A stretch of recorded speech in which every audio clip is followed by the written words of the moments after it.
তোমরা এই বাড়ি খালি করিবে। তোমরা একদিনের বেশি 2 দিন থাকতে পারবে না, বুঝতে পেরেছো?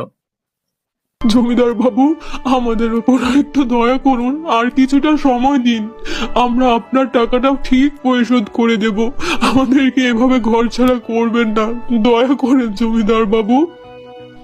তোর ছেলে তোদের উপর দয়া করেনি, আমি কিসের দয়া দেখাবো রে?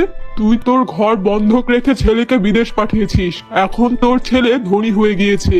তোর ছেলেই তো তোদের দেখছে না, আমি কি দেখবো রে? তুই এই জমির টাকা ঠিক সময় মতো পরিশোধ করতে পারিসনি, তাই তোকে এই বাড়ি ছাড়তেই হবে।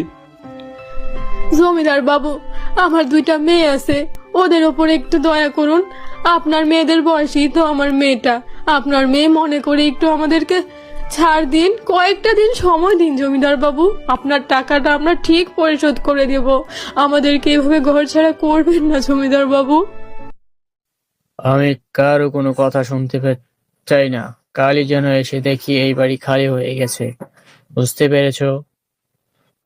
এই কথা বলে জমিদার বাবু সেখান থেকে চলে গেল। মিশিতা আর মিতালির মা অনেক চিন্তায় পড়ে গেল। এখন তারা কি করবে? তারা কিছুই বুঝে উঠতে পারছে না। তারা কোথায় যাবে? দুজনে বসে বসে কান্না করছিল।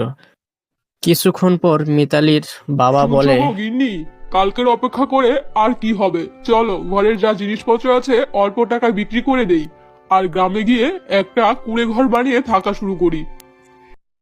যেই চিন্তা সেই কাজ। সেই দিনই তারা সব জিনিসপত্র বিক্রি করে গ্রামের বাড়ি চলে আসলো। সেইখানে ছোট্ট একটা ঘর বানিয়ে তারা থাকতে শুরু করলো। কিন্তু তাদের এত অভাবের দিনেও কেউ তাদের পাশে নেই। তার ছেলে রাজন বিদেশে গিয়ে অনেক ধনী হয়ে গিয়েছে। বাবা মার কোনো খোঁজ খবরই নেয় না। এদিকে মা মা বাবা 2টি মেয়েকে নিয়ে অনেক চিন্তায় আছে।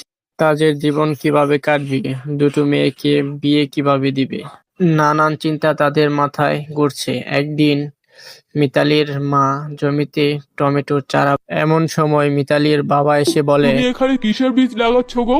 আর এগুলো হবে না, শুধু শুধু কষ্ট করতে যাচ্ছ কেন? লাগিও না। আরে হলে হোক, না হলে নাই। ওই যে পাশের বাড়ির ভাবি এই বীজগুলো আমাকে দিয়েছে। তারা তো সব নিজেরা খেতেই বুনে বুনে খায়। আমাদের তো এত জায়গা নেই, যতটুকু জায়গা আছে এখানে এই বীজগুলো ফেলে রাখি, হলে হবে, না হলে নাই।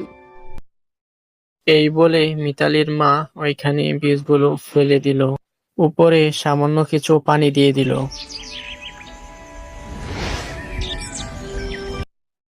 পরের দিন মিতালির মা সেখানে যখন এলো, সেইখানের অবস্থা দেখে হা করে তাকিয়ে আরে